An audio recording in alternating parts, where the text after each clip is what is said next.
con respecto al tema del divorcio. Vimos que desde Génesis hasta Malaquías, en el Antiguo Testamento, la actitud de Dios hacia el divorcio es que Dios odia el divorcio, lo aborrece. Estamos por entrar a la causa del divorcio y para eso tenemos que ir a Génesis capítulo 3, versículo 16. La causa del divorcio, hermanos, es la caída del hombre en el pecado. Si el hombre no hubiera caído en pecado en el principio, nunca hubiera existido el divorcio. Es una consecuencia de la caída del hombre, una maldición que vino sobre el hombre, y por causa de eso es que Dios odia tanto el divorcio. Nunca fue su idea, nunca fue su plan. Es una maldición que entró a causa del pecado del hombre, por eso Dios lo odia.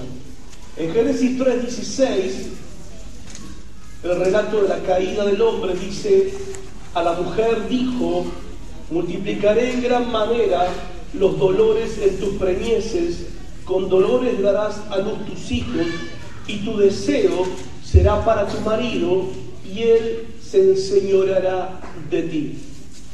Algunos interpretan la expresión tu deseo será para tu marido como diciéndole ahora más vas a desear a tu marido.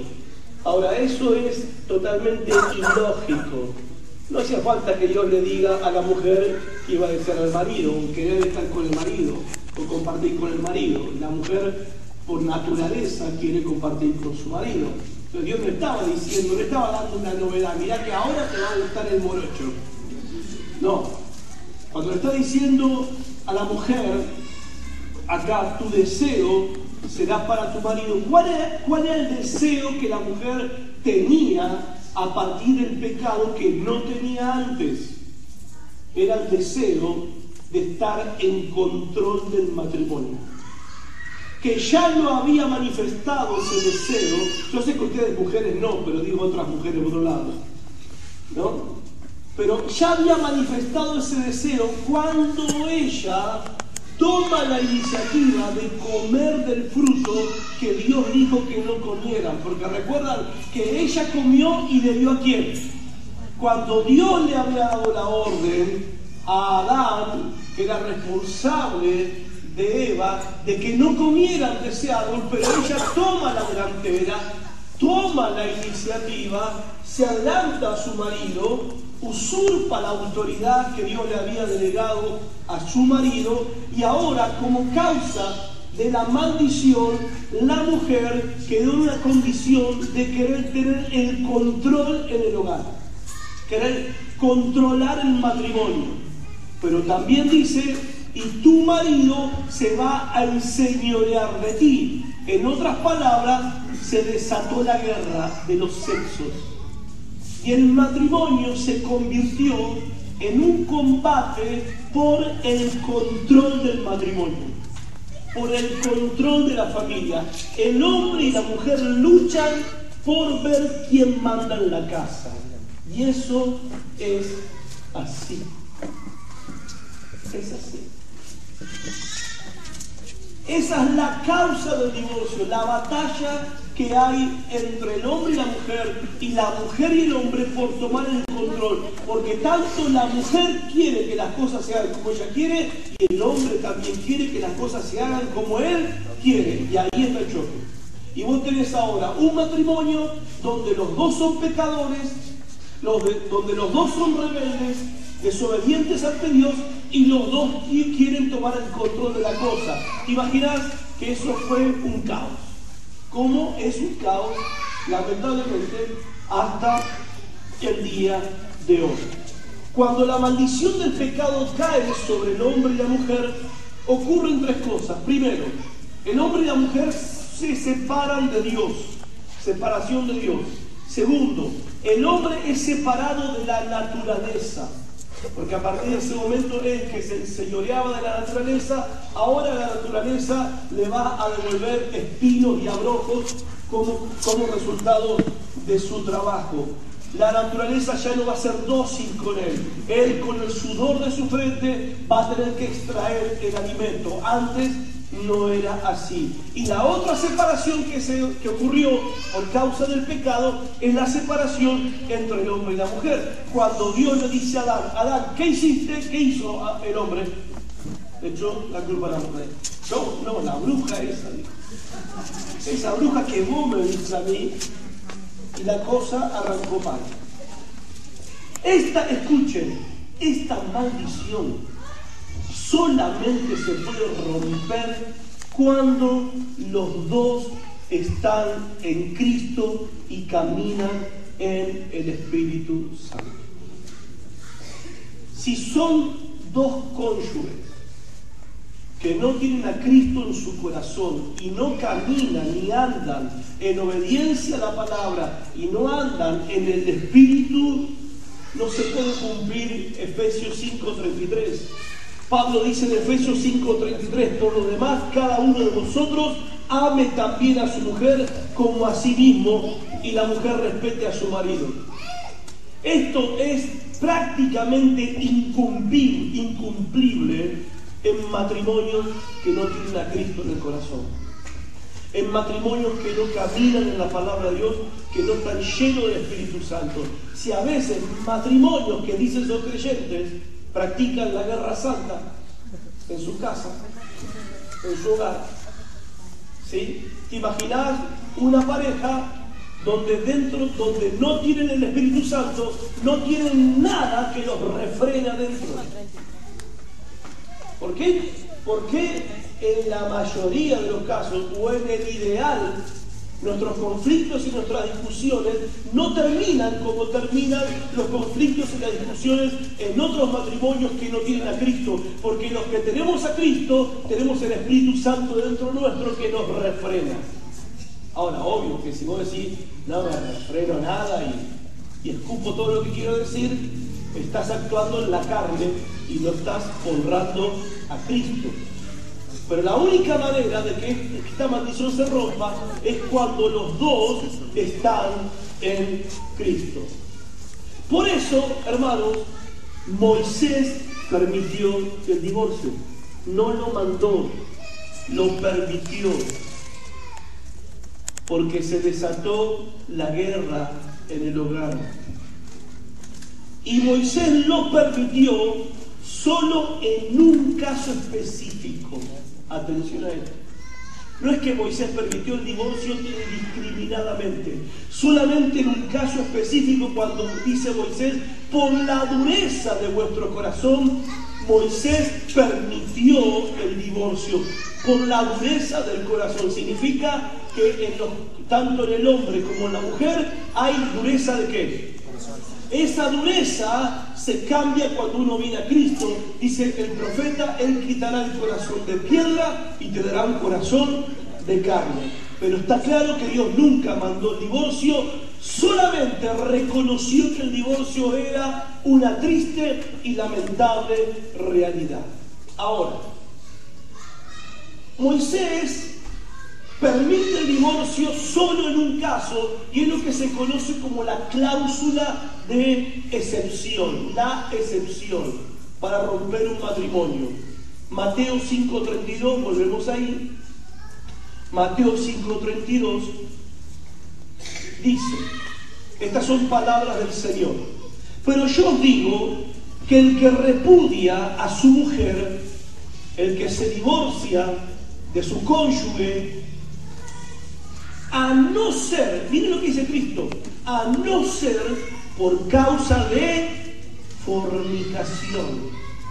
¿Por causa de qué? Fornicación.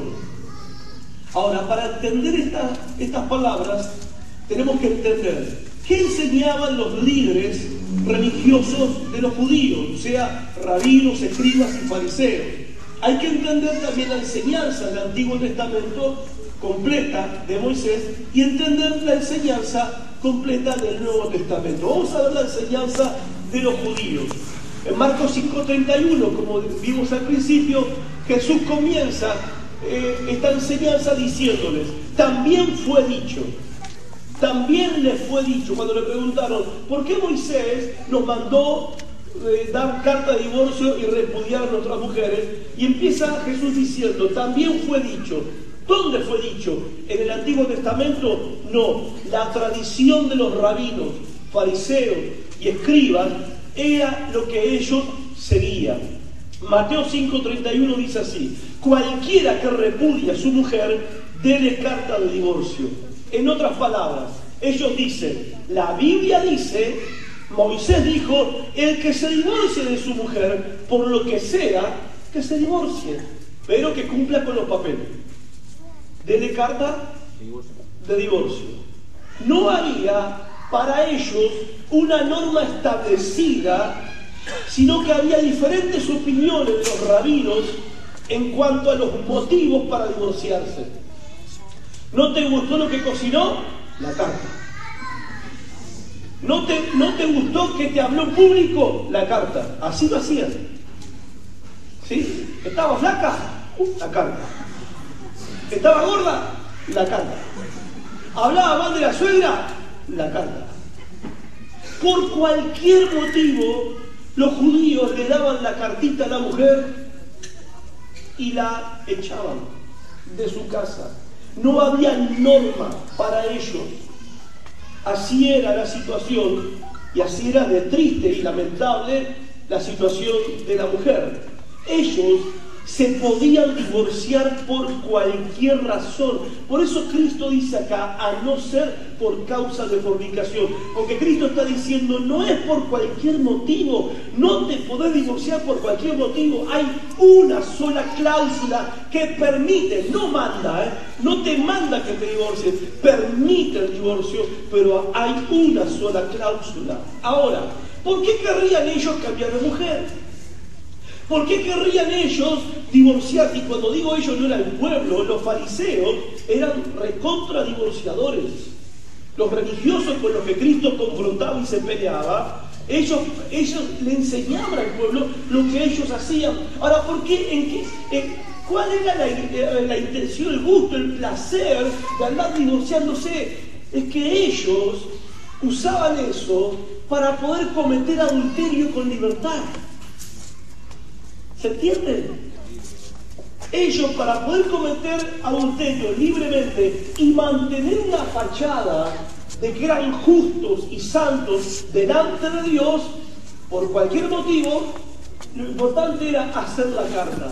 Le hacían la carta a la mujer y ellos, los muchachos, ya estaban libres para casarse con quien ellos quisieran.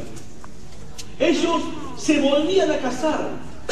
Se volvían a casar las veces que quisieran casarse. Y después iban al templo a orar, a hacer sacrificio, y iban al templo y después predicaban y enseñaban en las sinagogas. Si ellos iban por la calle o al barrio llegó una vecina que le gustó, no había problema. Le daban la carta a la mujer y se enganchaban la vecina. Y no era pecado, porque le di la carta. ¿Se entiende la situación? En el momento que Cristo llegó, eso estaba pasando. Y Jesús está confrontando esta situación. Se divorciaban de la actual mujer, hacían el papel para cumplir con la ley, porque los rabinos le habían dicho que hagan el papel. Le Jesús está diciendo, ustedes hacen eso por su codicia.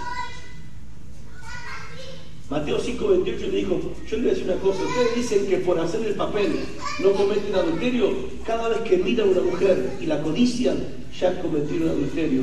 ¿Se dan cuenta que Jesucristo está confrontando la práctica no bíblica del divorcio, la práctica indiscriminada del divorcio sin motivo? Lo que Jesucristo está condenando es el adulterio en que vivían estos hombres, que vivía toda la nación judía. Por eso en un momento Jesús le dice, generación mala y adúltera.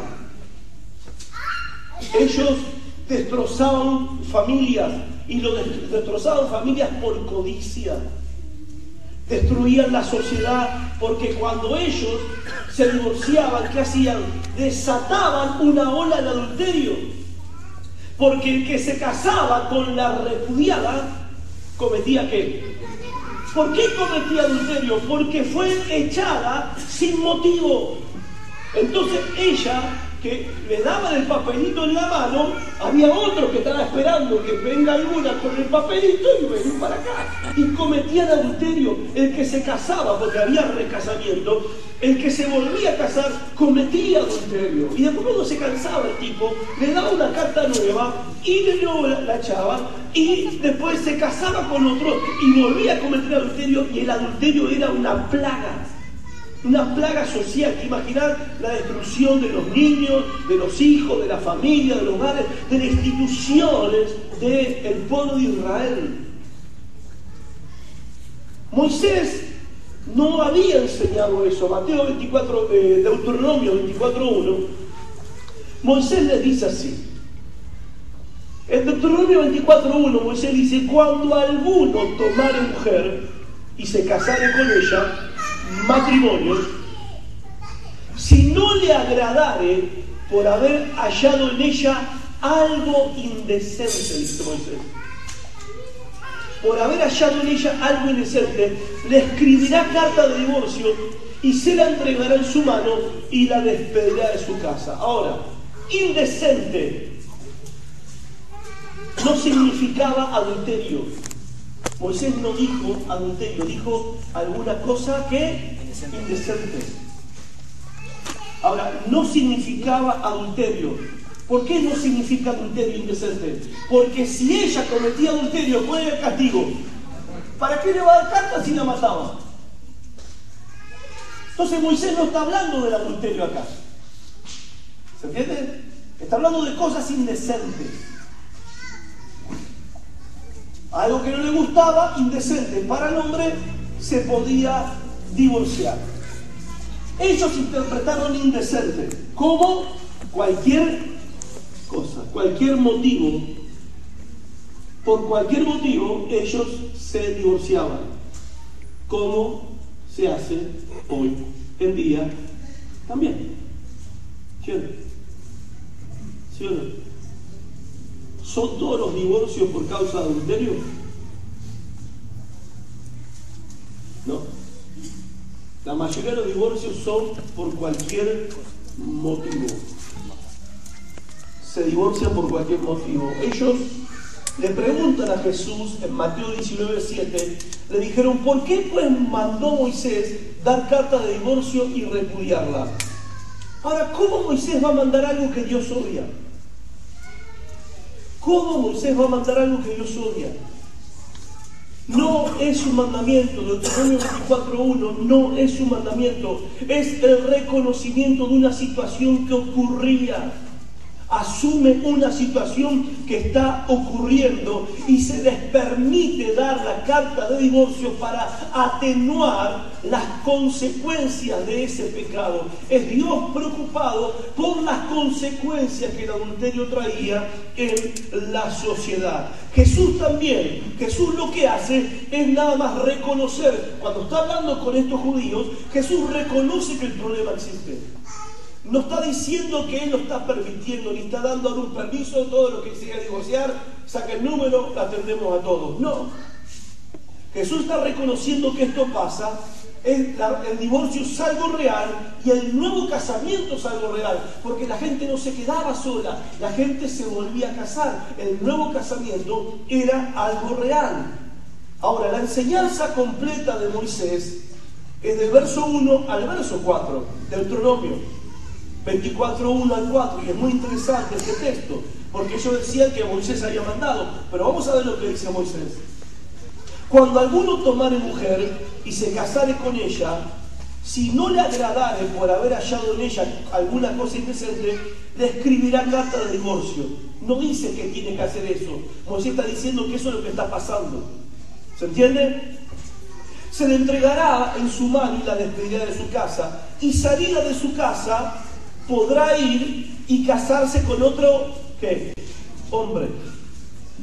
Pero si la aborreciere este último y le escribe carta de divorcio, o sea, el nuevo marido la echa otra vez, y le entrega en su mano la carta de divorcio y la despide de su casa, o si hubiera muerto el segundo marido que la tomó por mujer, no puede volver con su primer marido.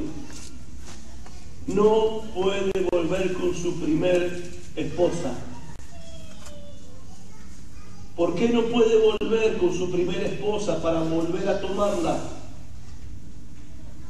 No la puede volver a tomar para que sea su mujer después que ella fue envilecida, porque es abominación delante de Jehová. No vas a pervertir la tierra que Jehová tu Dios te da por heredad. ¿Qué está diciendo Moisés? ¿Por qué no puede volver con el primer marido? Porque ella cometió adulterio, pero cometió adulterio empujada por él. ¿Se entiende? Porque no se divorció por un motivo correcto, por un motivo permitido. El único motivo permitido del divorcio es el adulterio, el engaño, la infidelidad. Pero estos personajes, estos hombres, practicaban el divorcio por cualquier motivo. Entonces la mujer que se casaba, el hombre que se casaba con esa mujer cometía ¿qué? Adulterio. Ahora, si esa mujer quedaba viuda, esa mujer después quería volver con su marido, el marido no podía volver a tomarla porque la mujer estaba envilecida, estaba corrompida, o sea, estaba manchada ¿con qué? Con el adulterio. Y dice Dios, no sea que contaminen toda la tierra con sus prácticas. No puede sumar, agregarle al adulterio otro adulterio más. Ahora, ¿por qué la carta de divorcio? Porque te imaginas, si a una mujer, un hombre se divorciaba de una mujer, el único motivo de divorcio era el adulterio. A la mujer ¿qué había que hacer? Había que matarla, porque el adulterio se castigaba con pena de muerte. Pero como el adulterio como el divorcio no era por adulterio, le hacían una carta donde aclaraban el motivo. ¿Para qué? Para que la mujer con la carta sea como una carta de recomendación, para que no la tomen por prostituta, para que no la tomen por ramera, para que se sepa que el divorcio no fue por adulterio, para que se pueda casar y que no haya un impedimento, que el otro piense que era una mujer que había cometido adulterio, para que tenga libertad para volver a casarse también. Porque, hermanos, esto también es lo que la Biblia dice. Siempre que hay divorcio en la Biblia, asume que va a haber un nuevo casamiento. No es que manda un nuevo casamiento, asume que eso sucede.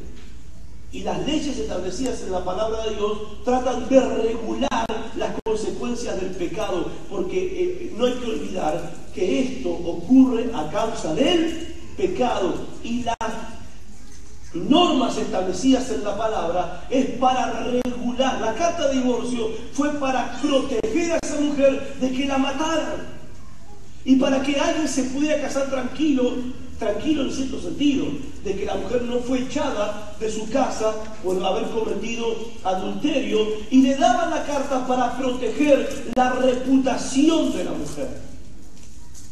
Ahora, si la carta es suficiente y la carta vale, ¿por qué dice que si se casa con otro hay adulterio y que no puede volver con su marido? Vuelvo a insistir, porque el divorcio fue por una causa que no era válida. No era válida.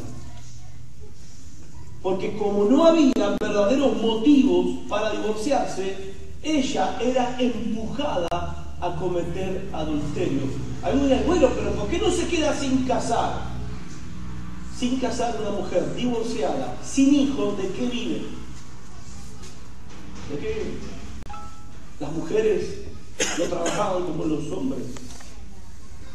No era fácil en ese momento ser mujer. En cualquier momento te echaban de tu casa con tus hijos. Es fácil decir hoy, me quedo sola, tener el plan la Jessica trabaja, el plan 7 hijos, el plan 8 nietos, el plan trillizo. Hoy la pichuleás. Pero en esa época, quedabas, te morías de hambre vos y tus hijos. Entonces, estas ordenanzas tenían que ver para tratar de atenuar en alguna manera consecuencias del pecado, pero siempre fue algo malo la cuestión del divorcio. Entonces, el divorcio por cualquier motivo que no sea adulterio, lleva a una cadena de adulterios. En otras palabras, es una fábrica de adúlteros. Por eso Dios odia el divorcio. Vamos a la enseñanza de Jesús, Mateo 5:32. Pero yo os digo que el que repudia a su mujer, a no ser por causa de fornicación, hace que ella adultere, y el que se casa con la divorciada comete adulterio. ¿Qué está diciendo el Señor acá? Solo hay un motivo permitido para el divorcio: la fornicación, dice Jesús. Ahora, ¿por qué dice Jesús fornicación y no dice adulterio? Porque fornicación abarca toda clase de pecados sexuales. Adulterio no es solamente engañar al cónyuge con, si es ella, lo engañó con el vecino. No, si ella engañó a su marido con la vecina, también es adulterio. ¿Entienden? Si tuvo relaciones sexuales, si él engañó a su mujer cometiendo incesto o abuso de menores, también es adulterio. Si hay homosexualidad, si hay lesbianismo, si hay sodomía, si hay bestialismo, o sea, por eso Jesús dice fornicación, engloba a todos los pecados de tipo sexual. Cualquier pecado de tipo sexual dentro del matrimonio es considerado adulterio. Contamina el matrimonio, rompe el pacto matrimonial, y cuando hay infidelidad de cualquier tipo, el único camino, está diciendo acá el Señor, es el divorcio. A ver, técnicamente hablando, cuando hay adulterio, la persona que es víctima del adulterio se puede pedir el divorcio y volver a casarse. Ahora, divorciarse por otro motivo que no es el adulterio es fabricar adúlteros a mansalva. Ahora, ¿hay una opción al divorcio? Hay una opción al divorcio. ¿Cuál es esa opción?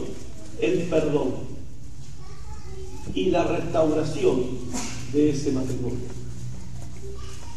Técnicamente hablando, la víctima de infidelidad puede pedir el divorcio, pero también puede perdonar y buscar la restauración y la sanidad del matrimonio. Ejemplos en la Biblia hay. Oseas, años esperó a su mujer. Se casó Oseas, y la mujer se dedicó, después de casada, a la prostitución. Oseas la esperó. Oseas se podía haber divorciado. Oseas la esperó y la recuperó. Dios soportó 700 años a la adúltera Israel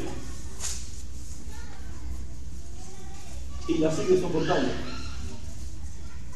Y Cristo todavía sigue soportando a la iglesia. No se divorcia de la iglesia, por más que la iglesia es a veces infiel. Entonces, ¿el divorcio es sí o sí? No. Pero, ¿me puedo divorciar si pasó eso? Sí. Técnicamente hablando, sí. Pero hay una opción: perdonar y sanar la relación. Ahora, solamente la víctima de adulterio tiene permiso para volver a casarse. ¿Se entendió eso? Solo la víctima del adulterio, la parte fiel del matrimonio, tiene permiso para volver a casarse. ¿Por qué? Porque siempre que hay divorcio en la Biblia, hay un motivo para el nuevo casamiento. ¿Por qué? Porque Dios no va a someter a nadie por las infidelidades de otro. ¿Se entendió? El que es fiel no tiene que pagar las consecuencias de la infidelidad del otro. Por eso Dios permite el divorcio. ¿Por qué lo permite? Y como dice, por la dureza de los corazones, por la maldad en el corazón de los hombres. Pero en el principio esto no fue así.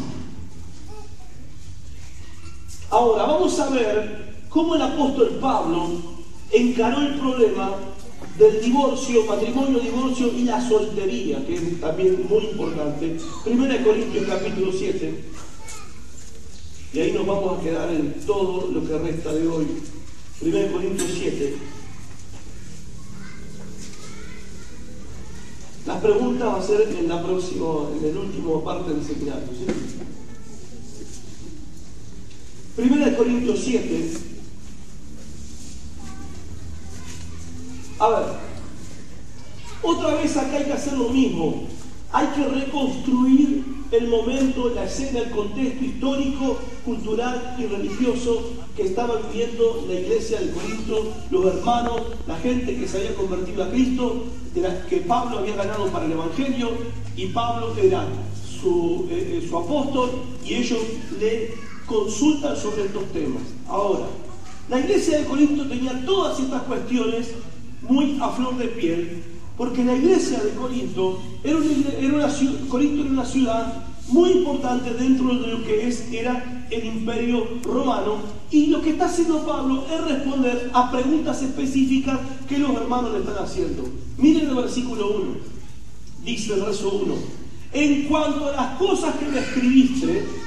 Claro, Pablo recibe una carta con un montón de preguntas con respecto al tema del matrimonio. ¿Por qué? Porque el trasfondo de esta gente era, desde el punto de vista matrimonial, era un caos.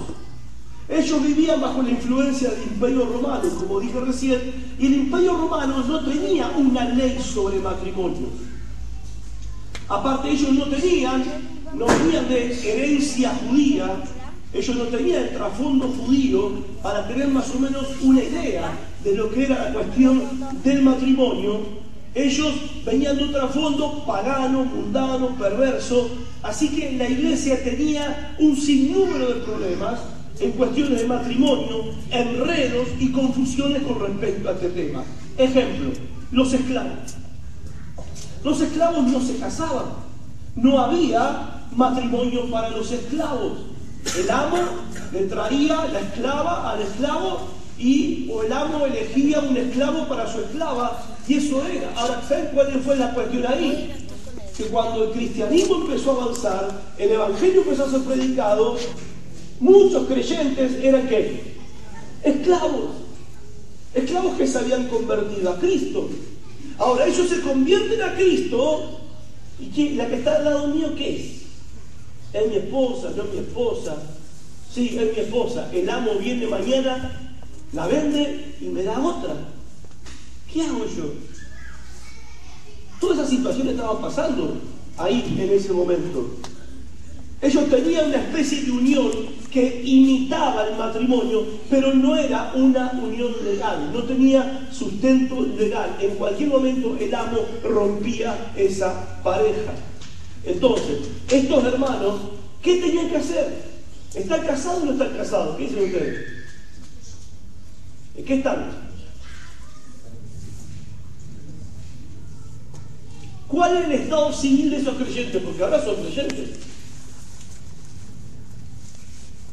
Arréglelo usted, pastor. Bueno, tenemos el tema de la gente común. La gente común en Corinto tenía una costumbre llamada usum. Se reconocía la unión después que la novia había vivido un año con el novio. Legalmente se llama eso hoy matrimonio de hecho. No es legal, pero es un matrimonio de hecho. Vivía un año con el novio, entonces se daba por establecido de que era una pareja, pero no tenía sustento legal. ¿Cómo se disolvía ese matrimonio? La mujer se iba de la casa y dormía 3 noches en otro lugar, se rompió el matrimonio. Así era la cosa. Esta unión Había otra clase de unión en la gente común. Era la unión de personas que no se podían unir con otras personas, pero se unían igual. Por ejemplo, los esclavos no se podían unir con gente libre. Otro ejemplo, no se les permitía a los romanos casarse con personas extranjeras. ¿Cómo se llamaba este tipo de relación cuando había esta relación? O el soldado romano. El soldado romano no se podía casar sino hasta cumplir 25 años de servicio. Después de 25 años de servicio, te casabas. ¿Saben cómo se llamaba esa unión? Porque los soldados romanos no esperaban 25 años, ¿se imaginan? Los esclavos tampoco esperaban. Ni la gente común esperaba. Y si alguno se enamoraba de una extranjera, tampoco ellos esperaban, se unían igual. ¿Cómo se llamaba esa unión? Matrimonio no, se llamaba concubinato.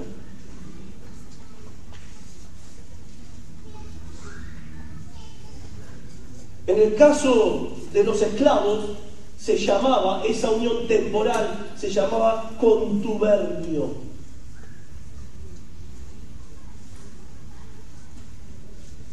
Hoy hay muchos contuberniados y mucho concubinato. No es algo de ahora, eso viene ya de prácticas tan antiguas como el Imperio Romano. Y después estaba otra costumbre donde el novio compraba a la novia por plata. El padre pobre veía al novio, pagaba, no como ahora que te la regalan. Era un chiste. Pagaban y el padre vendía a su hija. Y después tenía las uniones matrimoniales de la clase alta en Roma. ¿Por qué estamos hablando de esto? Porque esto era lo que vivían los creyentes de Corinto, ¿se entiende? Todo esto estaba pasando ¿en dónde? En la iglesia. En la iglesia había contubernio, había concubinato, en la iglesia había matrimonios comprados, ¿sí? Y también había en la iglesia confarreatio. Era el matrimonio de la clase alta. ¿Qué significa confarreatio? Significa el novio y la novia van a comer una torta. Ese matrimonio, había ceremonia, había sacerdotes pontífices, se oraba a Júpiter, se adornaba con flores y con velas y se comía al final ya se dan cuenta de dónde viene el casamiento que hacemos, ¿no? La Iglesia Católica recicló esta costumbre pagana y nos vendió a nosotros que eso es casamiento. Entonces hoy el problema de muchos cristianos nacidos de nuevo es que si no tienen la plata para la fiesta no se casan, porque creen que eso es el casamiento. Si no hay ceremonia, que las flores, que el decorado y que el vestido, eso no significa, no tiene nada que ver con el matrimonio. Eso no tiene nada que ver con el matrimonio, es una costumbre pagana que la Iglesia Católica la pintó de cristianismo y nosotros la seguimos practicando hasta el día de hoy, al punto tal que muchos, porque no tienen todo eso, no se casan. Bueno, esa es una costumbre romana, confarreatio, ceremonia y al final hay tortas. Y los invitados no se van hasta que no se cortan las tortas. Bueno, en este contexto, el divorcio era galopante. La fornicación, cambiar de parejas era una plaga. El adulterio y la inmoralidad eran totalmente desenfrenados en el Imperio Romano. Los romanos tenían una mujer para la cocina y para la casa y otra mujer para las relaciones sexuales. Eso era normal. Normal. A nadie lo miraban mal por eso. Sin hablar de que los romanos también practicaban el homosexualismo con sus criados varones. ¿Se acuerdan cuando vino un hombre, un romano, y le dijo a Jesucristo, era soldado, le dice a Cristo, Señor, mi criado se está muriendo? ¿Se acuerdan? Y Jesús dice, yo iré y lo sanaré. Y el hombre dijo, Señor, no soy digno que entres a mi casa. Di la palabra y mi criado se sanará. ¿Por qué él dice, yo no soy digno que entres a mi casa? Porque él sabía que en la casa había que inmoralidad y que el criado era el novio. Bien. Jesús lo salió igual. Si Jesús sana al mentiroso, ¿no puede sanar al homosexual? ¿Sí o no? Entonces, en este contexto de perversión sexual, había una iglesia que estaba creciendo. Había gente de esa sociedad que se estaban convirtiendo a Cristo. Y cuando llegan a la iglesia se les enseña las normas de la palabra de Dios, se les enseñan los mandamientos de Dios y empiezan los pastores a predicar matrimonio, un hombre y una mujer. ¿Te imaginas el tipo en el culto con 5 mujeres? Claro, había problemas. Y el matrimonio es un pacto verdadero, es en público ante Dios y para toda la vida. Y en la misma iglesia estaba la ex de la ex de la ex de él, y la que era no era la verdadera. Y todos eran creyentes. Gracias a Dios que no me tocó esa iglesia. No doy tanta gracias a Dios por mi iglesia. Ahora, vos te imaginás la cantidad de preguntas que esta gente tenía. Te imaginás la cantidad de preguntas que estos creyentes tenían. Y le escriben a Pablo: ¿qué hacemos ahora? Primera pregunta: ¿son malas las relaciones sexuales? Le preguntan. ¿Son malas? Y ustedes dirán: no, eso es mala. Pero ¿por qué ellos preguntan eso? Porque la manera en que se vivía la sexualidad, ellos se preguntaron si tal vez Dios no está en contra de esto. Es tan aberrante lo que hacían con la sexualidad que ellos asumían que Dios no podía estar contento con eso. Entonces le preguntan a Pablo si son malas las relaciones sexuales. Y Pablo contesta, 1 Corintios 7, del 1 al 2, mira tu Biblia. Usted dirá: ¿y dónde están las preguntas? Las preguntas vos las deducís de la respuesta de Pablo. En cuanto a las cosas que me escribiste, bueno le sería al hombre no tocar mujer. Pero, le preguntan si tenían que tener sexo o no. Pero, a causa de las fornicaciones, cada uno tenga su propia mujer y cada uno tenga su propio. En medio de una sociedad inmoral, pervertida, los creyentes estaban viendo el sexo como algo diabólico, como algo del diablo. ¿Qué está diciendo el apóstol Pablo? Pablo está diciendo: no es malo abstenerse de tener relaciones sexuales. El celibato está bien. Celibato significa que uno vive sin mantener relaciones sexuales. Eso se llama celibato. Pablo dice que es algo honorable. Si no estás casado y no estás casada y te querés quedar así toda la vida, dice Pablo, está bien, no hay problema. Pero, dice Pablo, por regla general, lo normal es que casarse. ¿Por qué? ¿Por qué lo normal es casarse? Y Pablo dice: para evitar caer en la tentación y en la inmoralidad. ¿Por qué se tienen que casar? Para no andar pecando. Quedarse solo es bueno, dice Pablo, pero casarse es mejor.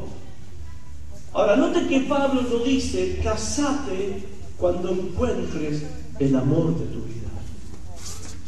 Pablo no dice: casate porque encontraste tu alma gemela. Y si no la encontraste, busca tu alma gemela. Busca tu media naranja. Y cuando encuentres a alguien que te guste, del cual verdaderamente estás enamorado, casate. ¿Saben? Eso es lo que la cultura enseña con respecto al matrimonio. ¿Saben qué dijo Pablo?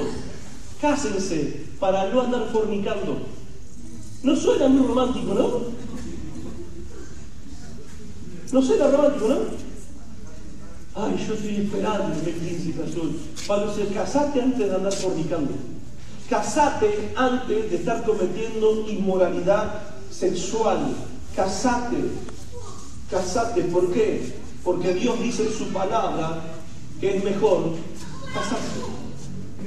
pero todavía no he encontrado esa persona. Y mientras tanto, y voy probando.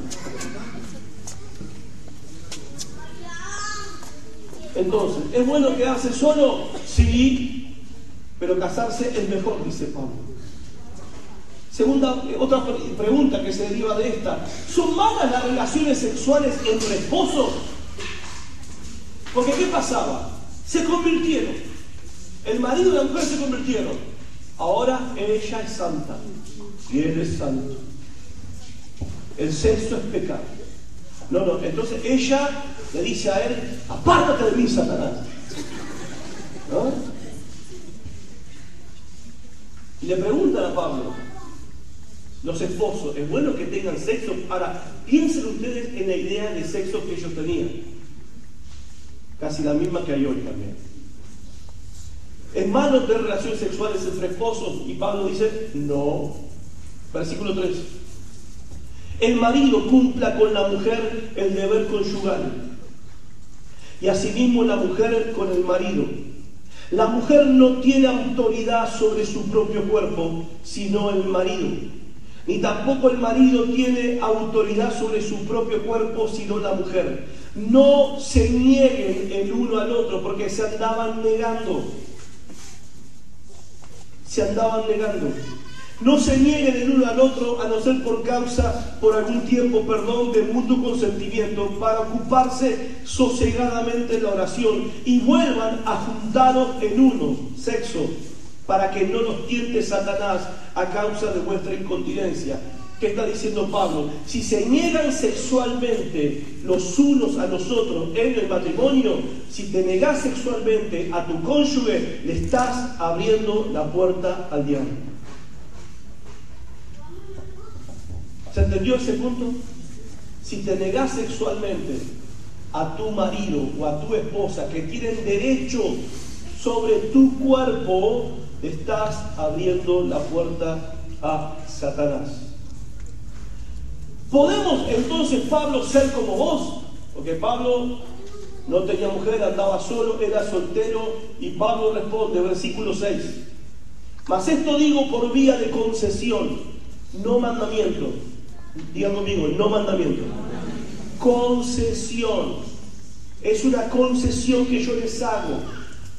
Quisiera más bien que todos los hombres fuesen como yo, soltero, solo. Pero cada uno tiene su propio don de Dios. Uno a la verdad de un modo y otro de otro. ¿Qué está diciendo? Que la capacidad para vivir sin necesidades sexuales es un don de Dios. Se llama celibato. Es un don de Dios y no todos son capaces de recibirlo. Podés quedarte como yo, dice Pablo, pero esto no es un mandamiento de Dios. Si querés quedarte como yo, pero esto no es un mandamiento. Lo mejor es casarse. ¿Por causa de él? Pecado. ¿Por causa de qué? Hay ventajas en ser soltero, está hablando Pablo, porque el soltero no tiene intereses divididos.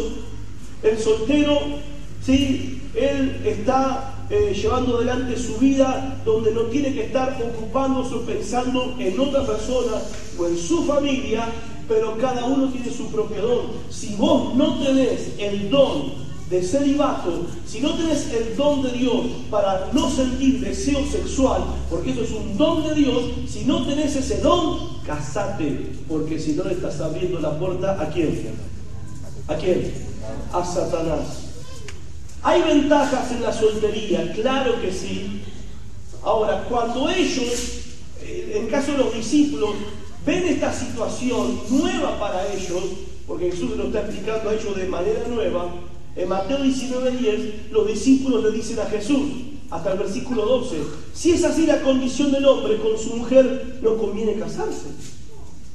Dicen ellos, no conviene. Entonces le dijo, no todos son capaces de recibir esto. No todos son capaces de aguantar solteros. ¿Se entiende? Sino aquellos a quienes es dado. Hay eunucos que nacieron así del vientre de su madre. Hay personas que nacieron del vientre de su madre y no tienen deseo sexual. Hay eunucos que son hechos eunucos por los hombres. Los reyes castraban a los hombres para que sirvan en el palacio. Y y atiendan a las esposas de los reyes, para que no haya ninguna riesgo de adulterio. Los castraban. Y hay eunucos que asimismo se hicieron eunucos por causa del reino de los cielos. El que sea capaz de recibir esto, que lo reciba. Segunda pregunta. Si estuve casado, ¿me puedo volver a casar? Y acá está la pregunta del recasamiento. Versículo 8 y 9. Si estuve casado, ¿me puedo volver a casar? Digo pues a los solteros y a las viudas, que bueno le fuera quedarse como yo. Pero si no tienen don de continencia, cásense, pues mejor es casarse que estarse quemando. Ahora pregunto, acá lo que Pablo dice es a los solteros y a las viudas. Les doy un consejo. ¿Por qué Pablo trata a las viudas igual que los solteros? ¿Por qué Pablo pone a los solteros igual que a las viudas, en la misma categoría? Le voy a decir por qué. Los solteros de acá son como las viudas. Las viudas estaban solas y habían tenido antes que un matrimonio. Los solteros, estos, estaban solos y habían tenido antes un matrimonio. ¿Saben quiénes eran estos solteros? Los divorciados de la iglesia. ¿Saben por qué? Porque soltero para ellos no es lo mismo que soltero para nosotros. ¿Saben cómo le decían a los solteros en la época de Pablo? Versículo 34. Y hay asimismo diferencia entre la casada y la doncella. ¿Cómo le decían a la que no era casada? Doncella. No le decían soltera. Esto es muy importante para entender el tema del nuevo casamiento. Solteros para ellos no era lo mismo que es para nosotros hoy.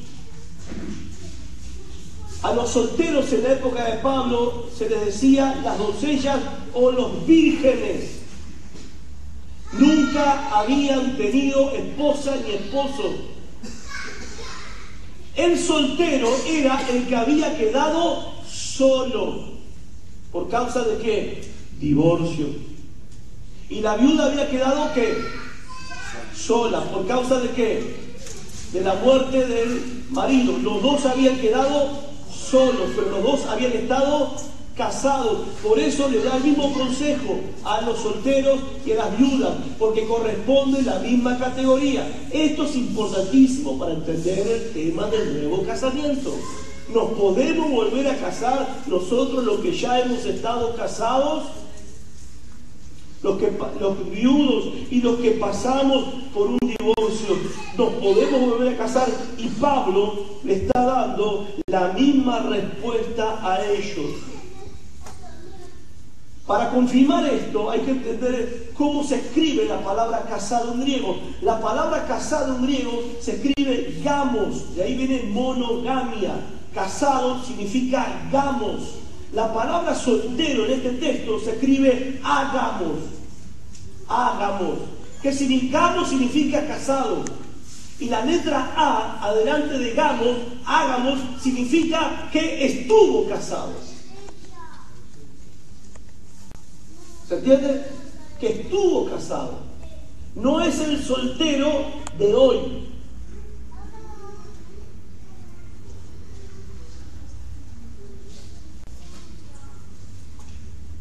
Le doy unos segundos para que lo mastique. Versículo 8. Digo pues a los solteros y a las viudas, bueno les fuera quedarse como yo. Es bueno quedarse así, dice Pablo, para poder servir a Dios con mayor libertad. Versos 32 al 34. Quisiera pues que estuviese sin congoja. El soltero quiere cuidado de las cosas del Señor, de cómo agradar al Señor. pero el casado tiene cuidado de las cosas del mundo, de cómo agradar a su mujer. Hay asimismo diferencia entre la casada y la doncella. La doncella tiene cuidado de las cosas del Señor, para ser santa así en cuerpo como en espíritu, pero la casada tiene cuidado de las cosas del mundo, de cómo agradar a su marido. Pero miren que dice a continuación el verso 9: pero si no tienen don de continencia, cásense, porque mejor es casarse que estarse quemando. No es quemándose en el infierno, dice, te vas a estar quemando en tus propios deseos sexuales, vas a estar ardiendo en tus propios deseos. En otras palabras, vas a arder. Y a veces no hay ducha de agua fría que valga ahí. Hay quienes piensan que van a ser más puros si se quedan solos.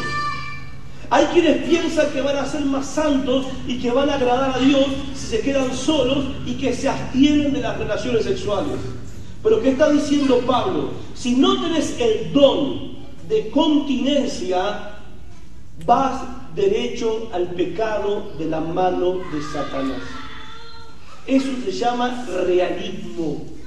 No es que te deseo que caigas en pecado, no. Si no tenés el don, puede que hoy te sientas fuerte, confiado, confiada, de que te vas a mantener así para toda la vida.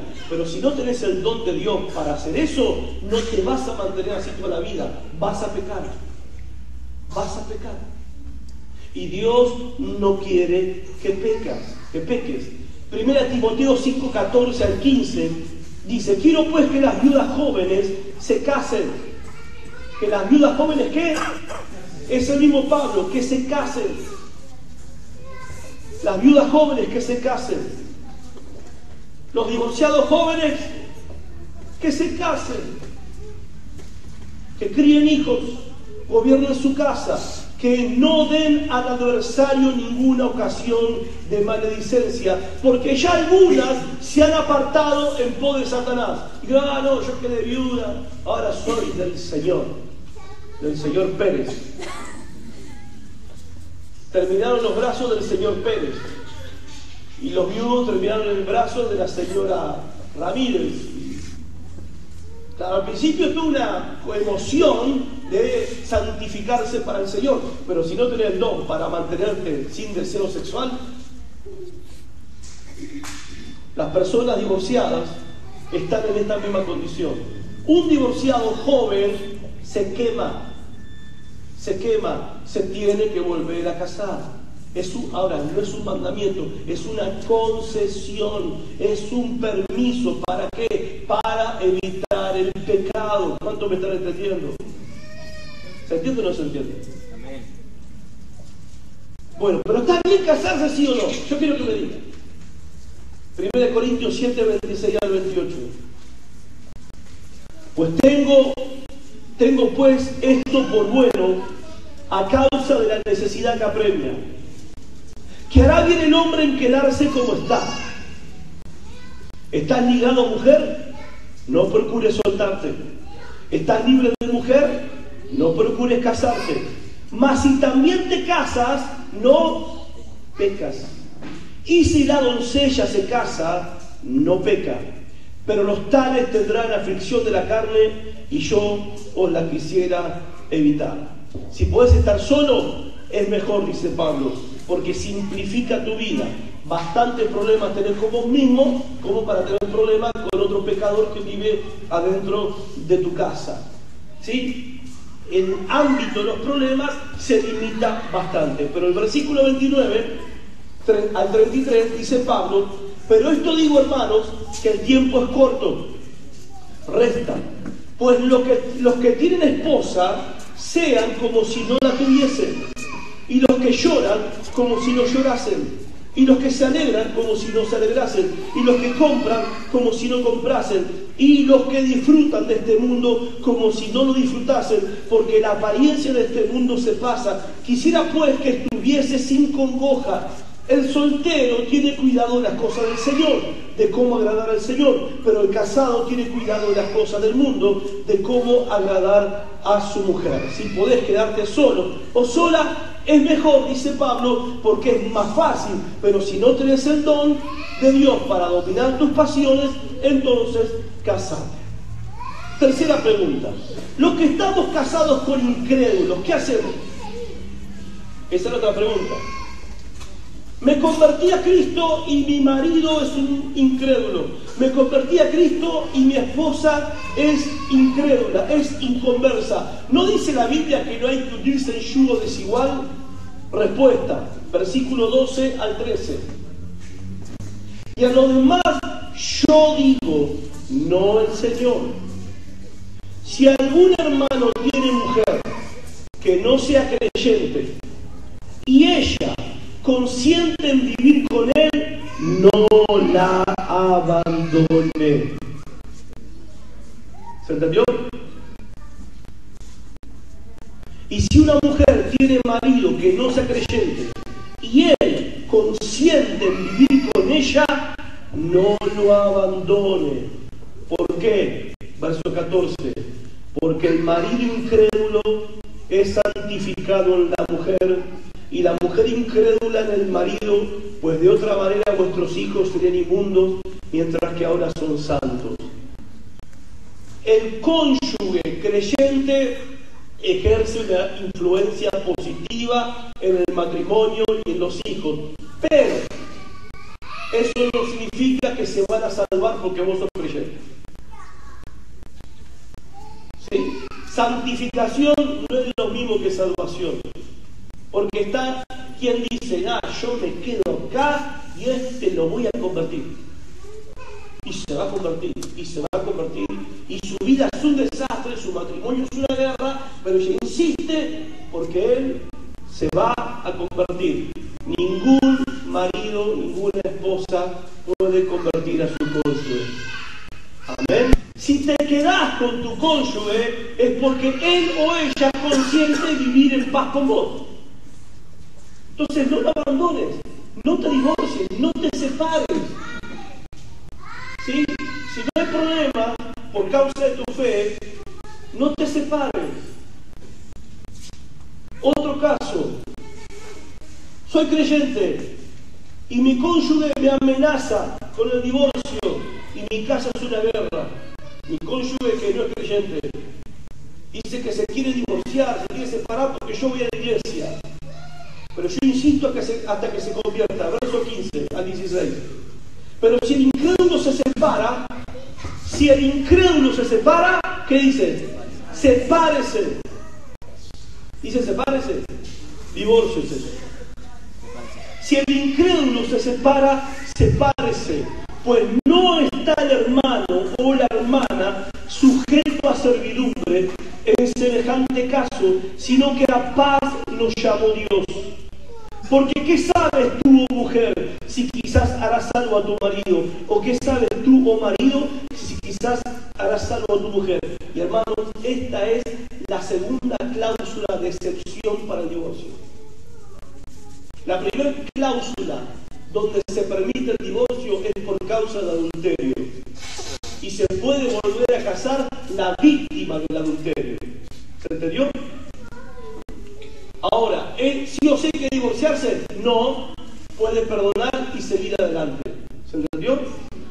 Ahora, la segunda causa y la última de divorcio es cuando el incrédulo está tan insoportable que amenaza con el divorcio y que se va a ir, que se vaya.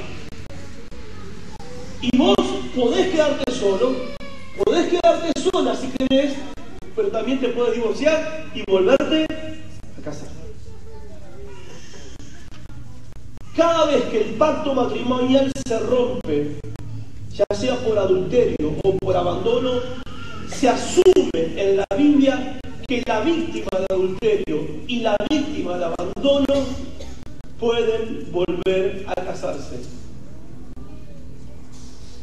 Los que pasan por un divorcio bíblico pueden volver a casarse. Ahora, déjenme hacer un paréntesis acá. Estas normas se aplican solamente a las personas que son verdaderos creyentes. Usted no puede ir ahora no puedes ir ahora con esto, ¿sí? Ahí hablar con tu tía que anda con el carnicero. No. Porque estas leyes no son para la humanidad. Estas leyes son para los creyentes. Los mandamientos son para los cristianos. Entonces, ¿ellos pueden hacer lo que quieran? No, no pueden hacer lo que quieran. Y si pueden vivir en fidelidad, gloria a Dios, porque va a ser un beneficio para ellos y para toda la sociedad. Pero estos mandamientos, vos no podés ir a aplicárselo a tu pariente que no es creyente. Ah, no, pero dice que es creyente. Ah, dice que es creyente. De chiquito viene a la iglesia. Y el gran error que cometemos muchas veces nosotros es que le queremos aplicar la palabra de Dios a gente que algún día vino a la iglesia y que algún día se bautizó y que dice que es creyente. Nadie porque dice que es creyente es creyente. La única forma de saber cuando alguien es un creyente o no es creyente es por su conducta de creyente. Si no vive como creyente, no es creyente. Por más que diga que cree en Dios. Yo creo en Dios. Yo creo en Dios. No importa lo que decís. Lo que digas no significa absolutamente nada. Primera Juan dice, si decimos que tenemos a Dios y andamos en tinieblas, mentimos. El que dice que camina con Dios y no anda como Cristo, miente. El que dice que tiene a Cristo y no ama a su hermano, miente. Hermano, estas leyes son aplicables solamente a creyentes, pero creyentes genuinos, convertidos, nacidos de nuevo. ¿Cuánto me estás entendiendo? ¿Por qué son aplicables a creyentes? Porque si algún creyente no vive de acuerdo a estas normas, las autoridades de la iglesia y la iglesia tienen autoridad para disciplinar a ese creyente. ¿Puedo ir yo a disciplinar a tu pariente que está en adulterio? ¿Usted quién es? ¿Usted quién es? Yo puedo ir, pastor, venga a disciplinar a mi hijo, a mi hija, a mi tío, a mi madre, a mi padre que no es creyente. Puedo, pero dice que es creyente. Pero yo puedo ir a disciplinar a alguien que no es un verdadero creyente. No, primero porque me manda a pasear. Y segundo, porque no le interesa la palabra de Dios. No le interesa agradar a Dios. Puedo decirle que tiene que convertirse, arrepentirse de sus pecados y a Cristo, porque si no se va al infierno. Y ahí empieza la historia. Pero a los únicos que nosotros podemos disciplinar son a los creyentes, a los que son miembros vivos del cuerpo de Cristo. Esto es importante que lo entendamos también. Ahora, ¿está mal el adulterio? Claro que está mal acá y está mal afuera. Pero yo los mandamientos, los consejos y los mandamientos de Pablo fueron escritos para una iglesia. ¿Para quiénes fueron escritos? Una iglesia. No es para los que no son de la iglesia. Porque yo voy y le digo, mira, a alguien que no es de la iglesia, que no es un creyente verdadero, pero dice que cree en Dios, y yo le digo, mira, vos tenés que amar a tu esposa como Cristo amó a la iglesia y tenés que entregarte por ella. Tomá. Que yo voy a vivir para ella. Y pero no me decís que crees en Dios. Sí, yo creo en Dios, pero no soy tonto. Ella tiene que vivir para mí y hacerme feliz a mí. ¿Se entiende? Los que no son creyentes tienen otros paradigmas, otros valores y otros principios en su cabeza. Se rigen por otras normas. Y la mujer respete a su marido. Me dice tu vecina, nunca me voy a respetar al negro. Dice, ¿qué voy a respetar? No le voy a respetar nada. Pero la Biblia le dice a los maridos creyentes, que son los únicos que pueden refrenar su boca, y las mujeres, mejor dicho, a las mujeres creyentes les dice que respeten al marido, porque por el Espíritu Santo pueden refrenar la boca, y con la ayuda de mucho poder del Espíritu Santo. Con la ayuda de mucho poder, mucha unción, el Espíritu Santo puede refrenar la boca, porque a veces ni con el Espíritu Santo y los 7 ángeles de Apocalipsis pueden callarse. ¿Te imaginás en la que no es creyente? Tía, tenés que respetar a su marido. Bueno, sabés lo que es tu tío. ¿Se entiende que estas palabras, enseñanzas, son para creyentes? ¿Se entienden? Esto es tan importante entender. Entonces, cuarta pregunta. Bueno, la segunda cláusula de divorcio ¿Quedó claro? Cuando el incrédulo se quiere separar, ¿qué se separe? Dios te bendiga, mucho gusto. Divorcio y nuevo casamiento. Cuarta pregunta. Los cristianos casados, ¿qué opciones tenemos? Ya que hay tanto para repartir, ¿qué opciones tenemos los creyentes casados? ¿Nos podemos divorciar? No. Los creyentes casados no se pueden divorciar. No, ni con permiso. No hay permiso. Para los creyentes el divorcio no es permitido. 1 Corintios 7:10 al 11. Pero a los que están unidos en matrimonio mando, no yo, sino el Señor, que la mujer no se separe del marido. Y si se separa, quédese sin casar. O reconcíliese con su marido. Y que el marido no abandone. Acá, escuchen, acá es la cláusula cuando dice que se quede sin casar. ¿Por qué? Porque los dos son verdaderos ¿qué? Creyentes. Eso es importante también. Porque el verdadero creyente, a veces no te das cuenta que era el verdadero creyente hasta que dejó de ser verdadero creyente. ¿Entiendes? Los verdaderos creyentes no se divorcian. Tienen a Cristo, tienen el Espíritu Santo, tienen la palabra de Dios, aman a Cristo, quieren obedecer la palabra, obedecen la palabra, viven la palabra, aplican la palabra, no se pueden divorciar. Si se separan porque explotó una bomba, quédense sin casar. Porque el Espíritu Santo trabaja en los creyentes para producir arrepentimiento. Pero no te podés volver a casar con otro, no podés, eso es adulterio. Y si querés volver a estar en pareja, volvé con tu marido, con tu esposa, reconciliate, perdoná, restaurá. Eso hacen los verdaderos creyentes. Ahora, escuchen. Hay parejas que por años son de la iglesia, vienen a la iglesia, cualquier iglesia, dicen que son creyentes, y de repente uno empezó a demostrar que no es creyente. Y después se puede preguntar si alguna vez fue creyente. Entonces, hay que evaluar esa situación. ¿Entiendes? Hay que evaluar. Porque si ese que dijo toda la vida que era creyente, ahora vive como Satanás y los 7 demonios del Apocalipsis, ¿alguna vez fue creyente? Si ahora está pisoteando la sangre de Cristo, no le importa la palabra de Dios, no le importa agradar a Dios, no le importa la voluntad de Dios, me pregunto, ¿alguna vez fue creyente? Pero él decía que era creyente, él decía. Pero cuando lo que alguien dice es la norma para saber cuándo alguien es creyente, nunca. ¿Se entiende? Pero cuando hay dos creyentes genuinos, verdaderos, no está permitido el divorcio. Se arreglan. Hermanos, los creyentes, cuando hay astillas, no cortamos la pierna, sacamos la astilla.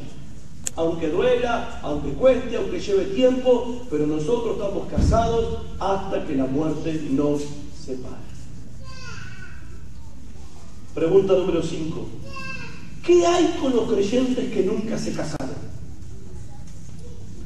Versículo 25 al 31. En cuanto a las vírgenes, note que dice las vírgenes. Un milagro en esa época. Y hoy también. En cuanto a las vírgenes, no tengo mandamiento del Señor, mas doy mi parecer, como quien ha alcanzado misericordia del Señor para ser fiel. Tengo pues esto por bueno, a causa de la necesidad que apremia, que hará bien el hombre. ¿Por qué si está hablando de las vírgenes, habla ahora del hombre? ¿Por qué?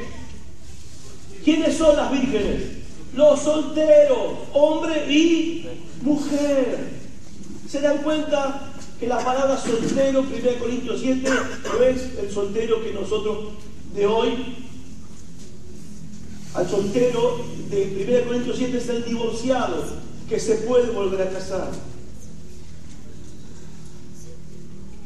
Tengo pues, dice, que hará bien el hombre en quedarse como está. ¿Estás ligado a mujer? No procures soltarte. Estás libre de mujer, no procures casarte. Mas también si te casas, no pecas. Y si la doncella, la soltera, se casa, no peca. Pero los tales tendrán aflicción de la carne, y yo te la quisiera evitar. Pero esto digo, hermanos, que el tiempo es corto, resta, pues que los que tienen esposa sean como si no la tuviesen. ¿Cómo es eso, no? Yo no te conozco, ¿no? Yo tengo esposa. ¿Por qué dice Pablo eso? Ahora vamos a entender. Los que tienen esposa sean como si no la tuviesen, y los que lloran como si no llorasen, y los que se alegran como si no se alegrasen, y los que compran como si no poseyesen, y los que disfrutan de este mundo como si no lo disfrutasen, porque la apariencia de este mundo se pasa. ¿Por qué causa Pablo da este consejo? Que los solteros de hoy se queden solteros, y que los que están casados hagan como que no están casados. Si estás soltero, no busques casarte. Si estás casado, no busques soltarte. Y si estás llorando, deja de llorar. Si te reís, deja de reír. Si tenés algo, no te sientas dueño de lo que tenés. ¿Por qué Pablo da esta clase de consejos?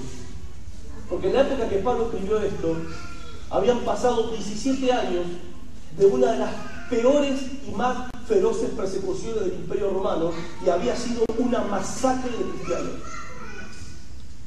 Y que veía Pablo que la persecución iba a seguir y a empeorar. Y una cosa es que te maten por ser cristiano, y otra cosa es que torturen a tu familia delante tuyo porque vos no querés negar a Cristo. Entonces, ¿qué dice? Es mejor que te quedes como estás, porque vas a sufrir al ver a tus hijos asesinados, a tu esposo y a tu esposa comidos por los leones, porque te van a presionar para que niegues a Cristo. Y vos te vas a mantener firme y vas a sufrir. Tu familia va a sufrir y vos vas a sufrir. Por eso es mejor no tener familia. Por eso es mejor, si estás llorando, deja de llorar, porque no sabés lo que te espera. Hermanos, muchos de estos corintios, hermanos de Corinto, que estaban leyendo, muchos de esos iban a morir dentro de poco.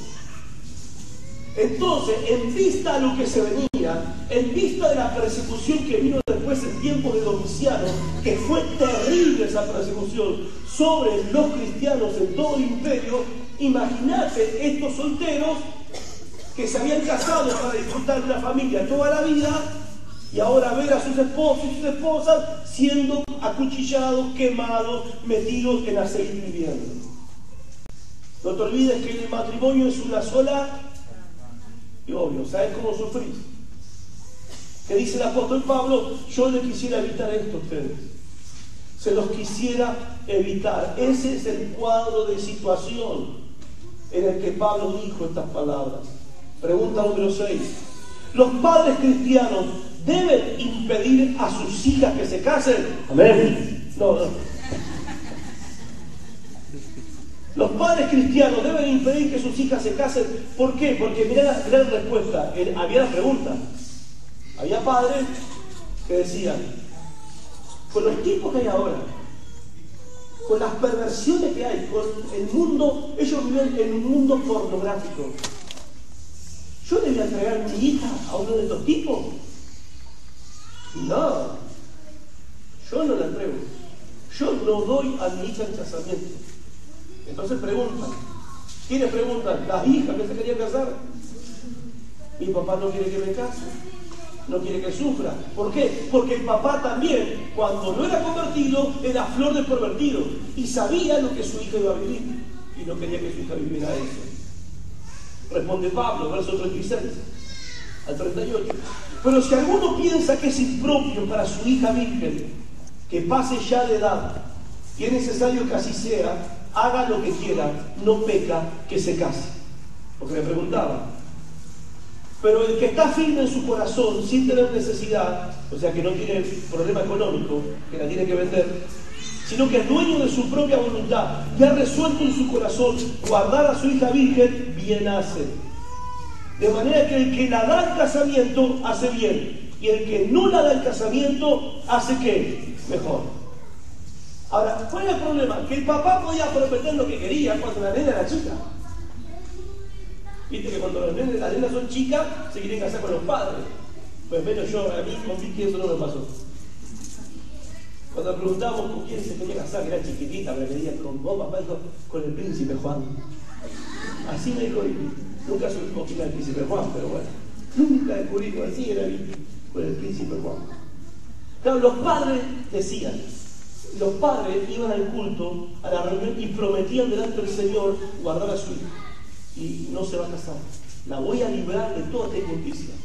La chica crecía, y cuando crecía se quería que. Y los padres no sabían qué hacer, porque le había dicho una promesa a Dios. Entonces Pablo, ¿qué le dice? Pablo, ¿qué le dice? Si se casan, está bien, no peca, deja que se case.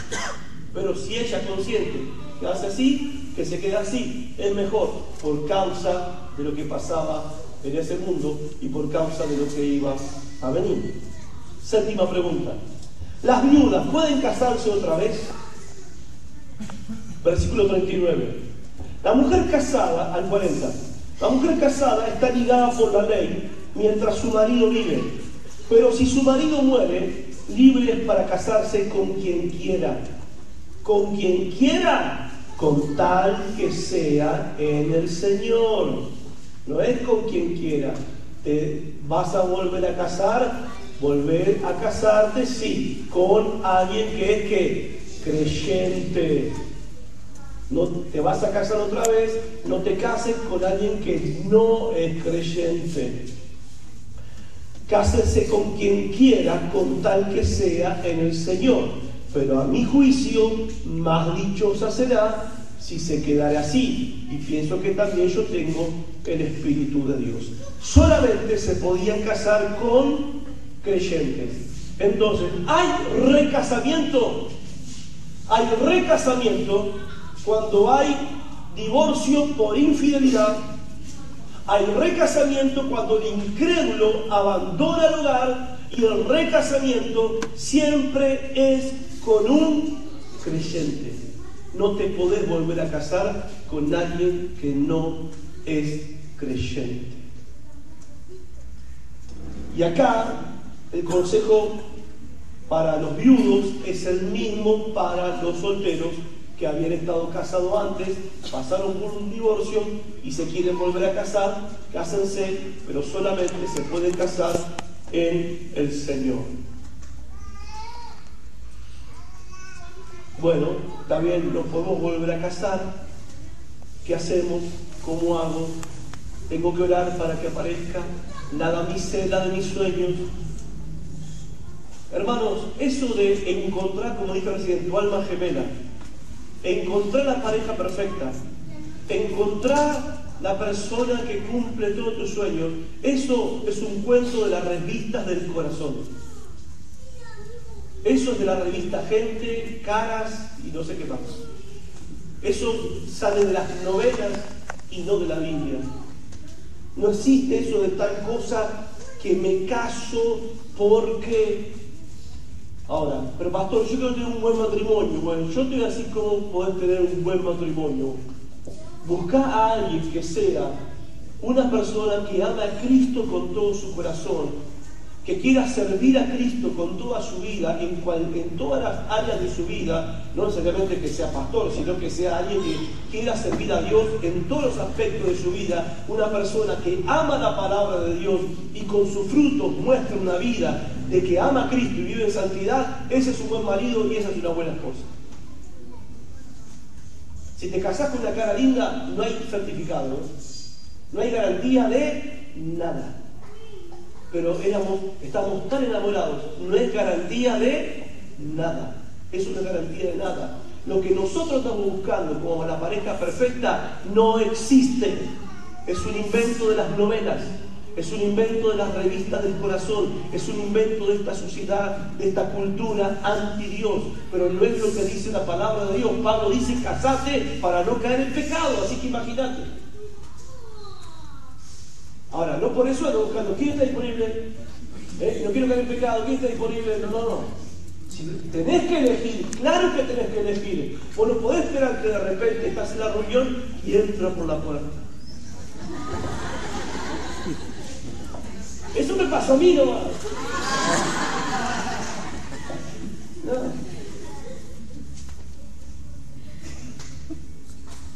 Ella entró por la puerta. lo primero que le pregunté acerca de su vida es cuando me dijo que era creyente de chica y que era hija de pastor, y dije, listo, hija. Ya está. La elegí. Después vino todo lo demás. El enamoramiento, el gusto, vino todo lo demás y va creciendo, gracias a Dios, hasta el día de hoy. Pero por lo que vos te asegurás que es un verdadero creyente, que ama a Cristo con toda su alma. Pues sí, pero tiene que ser lindo. Mire, lindo es ahora, va a ser feo después. No te quepa la mano, yo era más lindo que lo que yo. Yo soy feo, o sea, gordo y medio pelado ya. Y es así. Es así. Y ustedes también.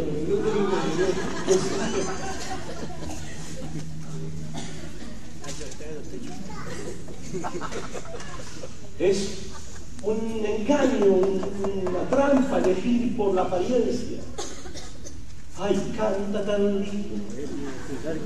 A la mañana con todo el pelo parado, canta mi amor, canta por favor. Canta mi alma, porque... No, nosotros miramos las novelas y todas esas cosas, que miramos, yo no tengo televisión, no miro novelas, cuando era chico miraba que se despiertan en la mañana juntos, andan en la cama y se miran con ese aliento hermano. La voltea de la cama y la deja de la punta a la pobre chica. Eso no existe. No existe. A mí me mandan a cepillando los dientes. Y no tengo que cepillar los dientes, yo me ofendo. Y sí, me manda. Sí, tengo una carie, ¿qué va a hacer? Sí, ahora nosotros creemos que todo tiene que ser cuento chino. Y esa es la causa de muchos problemas en el matrimonio. Por eso después están los rejuvenecidos, renovados, que tienen 50, 60, ya no te amo más y se busca una de 20. O dos de 20 porque así llegan los 40. Es toda la basura que el mundo nos vende todo el tiempo por los medios de comunicación, por la televisión, por las revistas. Es toda la basura que nada tiene que ver con la realidad. Nada tiene que ver con la realidad.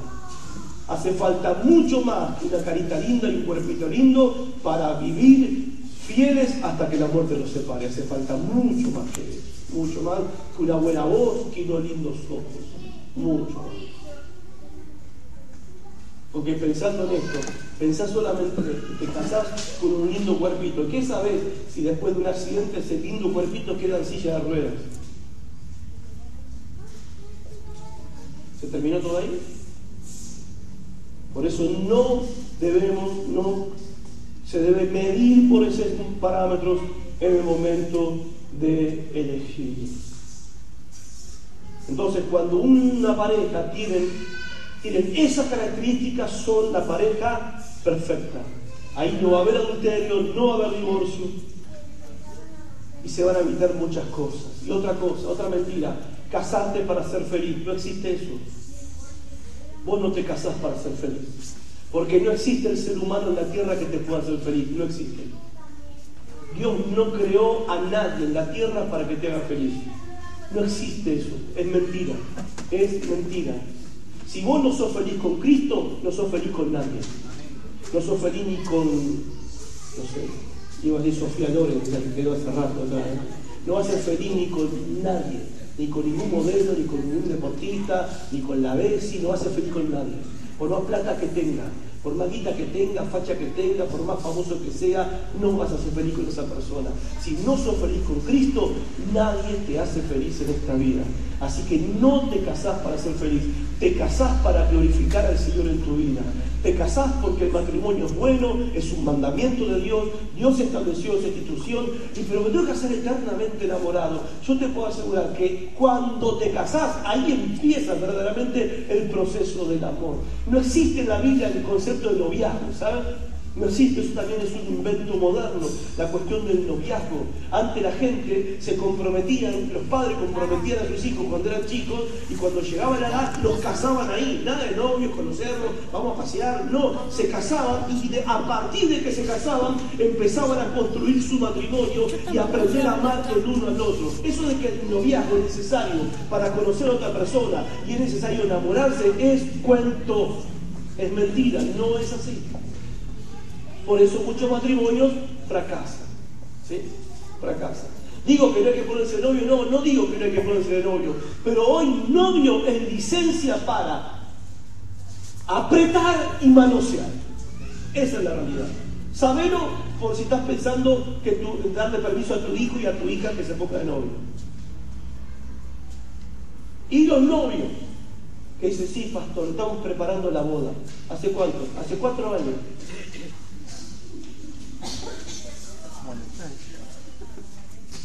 Noviazgo de muchos años van derecho al pecado. Derecho al pecado. Más en este punto. Elegiste a la persona, conocés a la persona, sabés que es la persona con estas características. No tenés motivo para esperar. Es que la fiesta, es que la ceremonia, esto es una verdad para el vestido. Eso no es matrimonio.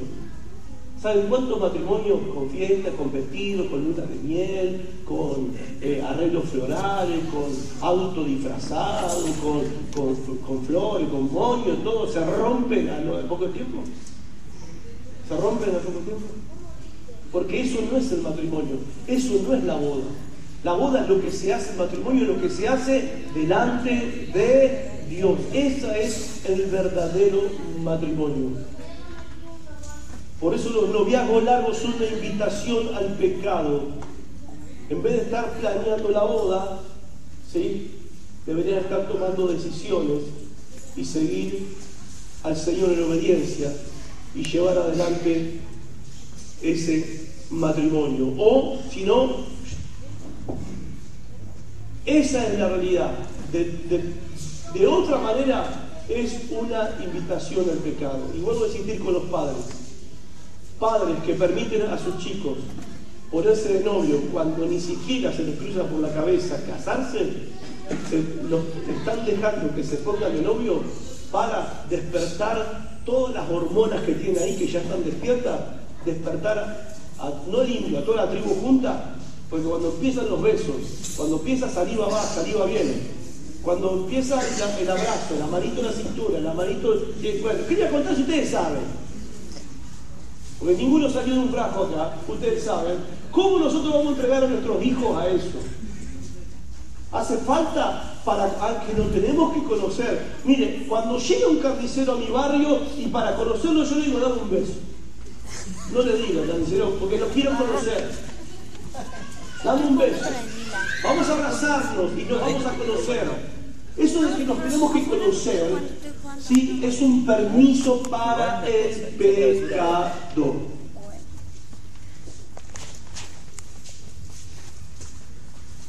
¿Y pero qué hacemos? O sea, ¿quién puede beber? Y decís, no, y se acabó. Y se va a enojar, que se enojen. ¿O ¿qué esperabas? ¿Que no se va a enojar? Claro que se va a enojar. Y se va a ofender, se va a poner mal, no te va a hablar. Pero es el costo hoy de ser padre, tomar decisiones que no son agradables. Yo digo a mis hijas, el día que ustedes sean mayores, ¿sí?, mientras ustedes no sepan con esa responsabilidad, se hace lo que nosotros decimos. El día que ustedes sean mayores, toman sus decisiones y se equivocan, papá y mamá van a estar al lado para ayudarlos. Pero cuando ustedes lleguen a la edad de tomar sus propias decisiones, ustedes son responsables. Yo no me voy a hacer cargo de la responsabilidad de las decisiones de ustedes. Pero mientras están en la edad que están, yo soy responsable. Y que lo pataleen lo que quieran, que no me hable una semana y me va a doler, pero es así,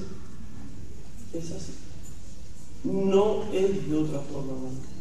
¿No? ¿Por qué creen que los padres hacían estas preguntas al apóstol Pablo? Los noviazgos largos no sirven, no aseguran nada. Cásense.